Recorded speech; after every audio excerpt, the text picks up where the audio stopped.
Se você pretende empreender em Portugal, tem umas coisas super importantes que você precisa saber e eu vou falar sobre essas coisas hoje. E muita gente me pergunta sobre empreender em Portugal, né? Tem dúvidas sobre vários aspectos aí de empreender em Portugal. Então eu resolvi gravar esse vídeo compartilhando um pouco de tudo que eu e a Lívia aprendemos quando a gente começou a empreender em Portugal. E claro, eu tô falando aqui do canal Maximizar, que foi a nossa primeira empresa aí no mundo digital. E foi o canal Maximizar também que fez com que a gente pudesse conhecer muita gente, muitos brasileiros que já empreendiam em Portugal. Então a gente conheceu donos de empresas, donos de restaurantes, de bares, de lojas. A gente até visitou a Universidade de Aveiro e foi na incubadora de empresas para entrevistar a diretora, e eu já vou falar disso mais pra frente nesse vídeo. E a gente aprendeu muito com a experiência dessas pessoas, principalmente em relação aos perigos, né, de empreender em Portugal, erros que as pessoas cometem quando pensam em empreender em Portugal, e isso ajudou a gente demais. Então eu venho aqui hoje compartilhar com vocês essas coisas que a gente aprendeu para que você tenha mais conhecimento aí na hora que você for empreender em Portugal. Eu vou falar de 5 dicas que com certeza vão ajudar o seu negócio em Portugal. E a dica número 1 é: aprenda sobre a cultura portuguesa, sobre os hábitos portugueses. Existem muitas diferenças. O idioma é o mesmo, com muitas variações aí, mas os hábitos são diferentes. Então a dica que eu dou é, se você puder passar um tempo, morar um tempinho em Portugal antes de começar o seu negócio, podem ser até os 3 meses aí do visto de turista. Você não precisa nem tirar nenhum visto especial. Você viaja para Portugal como turista e fica o máximo que você puder para conhecer mais a cultura e os hábitos portugueses. E claro, se você já mora em Portugal e está pensando em abrir um negócio, ou então você já tem um visto aí, ou de estudante, ou de aposentado, e já pode passar um tempo, um ano em Portugal legalmente, então pega esse ano ou esses 6 meses, sei lá, para realmente estudar os hábitos portugueses. Você tem que tentar conversar bastante com os portugueses, frequentar os comércios, principalmente aqueles comércios parecidos com o que você pretende abrir, ou então usar os serviços que você pretende oferecer, né? Principalmente se for um serviço digital. Tenta usar, ver como que esse serviço é oferecido em Portugal, como que os portugueses consomem esse serviço. É muito importante você entender que os portugueses são bem diferentes dos brasileiros, principalmente em relação a alguns hábitos aí que os brasileiros não estão acostumados. Então, aprenda sobre a cultura portuguesa o máximo que você puder antes de abrir o seu negócio. A dica número 2 parece ser um pouco óbvia, mas não é tão óbvia, que é o seguinte: não contrate pessoas ilegais. Quando eu digo ilegal, assim, situação irregular, uma situação que a pessoa não tem permissão do governo para trabalhar em Portugal. E como eu falei, a gente conversou com muitos donos de restaurantes que falaram que já tentaram ajudar, né, brasileiros oferecendo contrato de trabalho e depois se deram muito mal. Ou tiveram que pagar uma multa porque eles não cumpriram aí alguma coisa da legislação. Por exemplo, eu não sei os detalhes, mas parece que você tem que oferecer essa vaga durante um certo tempo e tentar preencher essa vaga com quem está em situação regular, antes de oferecer um contrato para quem está irregular para legalizar essa pessoa. Então, donos de restaurantes pagavam multas. E outro problema que era mais comum, essas pessoas que estavam ilegais, por estarem numa situação muito complicada financeiramente, às vezes davam calote, não conseguiam sobreviver no país, então tinham que voltar para o país de origem e deixavam o dono do restaurante na mão. Isso a gente ouviu várias vezes já. Então, muito cuidado. Se você precisar contratar pessoas em Portugal, estuda a legislação. Não tem nada errado em tentar ajudar brasileiros, no caso de você for um brasileiro também, mas cuidado para não fazer nada errado, que você pode sofrer multas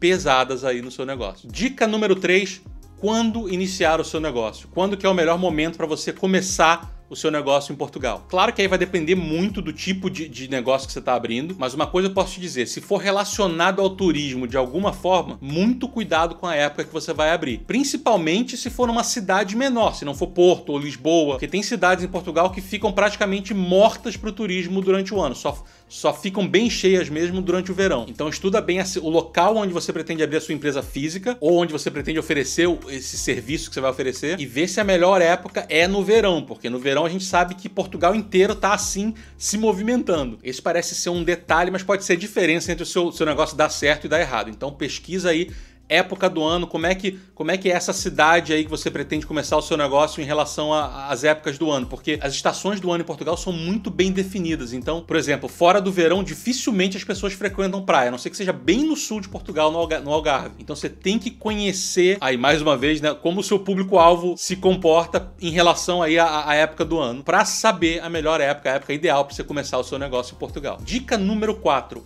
foque no público português. Ah, Max, mas meu negócio é restaurante, vai ter muito turista, muito estrangeiro, muito brasileiro consumindo meu produto. Eu sei, isso é sempre muito bom, só que com certeza a maioria do seu público vai ser de portugueses. A gente sabe que tem muito estrangeiro vivendo, milhares de estrangeiros vivendo em Portugal, mas se você for estudar mesmo, a porcentagem é muito pequena, se você comparar com a maioria de portugueses que obviamente vivem em Portugal. Então muito cuidado, aí tem a ver um pouco com a primeira dica lá, né, de você estudar e conhecer os hábitos portugueses, porque mesmo o seu produto sendo mais direcionado para turistas e até mesmo para brasileiros, os portugueses vão consumir o seu produto também durante o ano. E eles são em maioria absoluta em Portugal. Então, por exemplo, muito cuidado com a pesquisa de mercado que você fez, de repente, para um negócio que você já tem no Brasil e que deu muito certo. Cuidado para não usar essa mesma pesquisa de mercado em Portugal, porque os hábitos são diferentes. Um exemplo disso são os salões de beleza, né? No Brasil tem gente fazendo a unha e fazendo depilação o ano inteiro. Em Portugal isso é diferente, a frequência é menor, pelo menos desses dois serviços aí. Em Portugal tem um negócio chamado gel, gelinho, alguma coisa que as mulheres fazem nas unhas que duram muito tempo. Então assim, elas não fazem a unha toda semana ou todos os meses.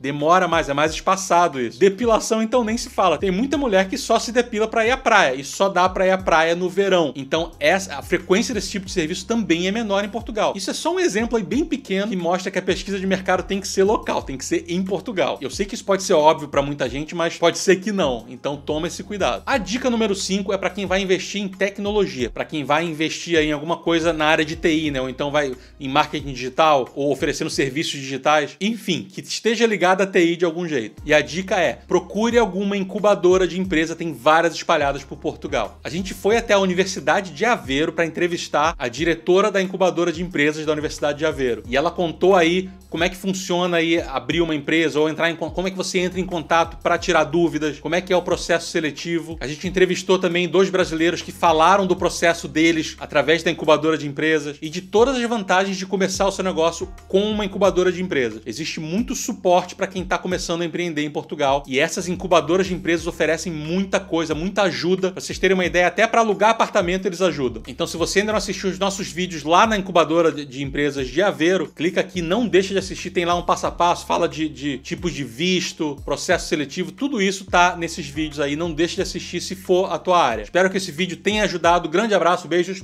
tchau, tchau.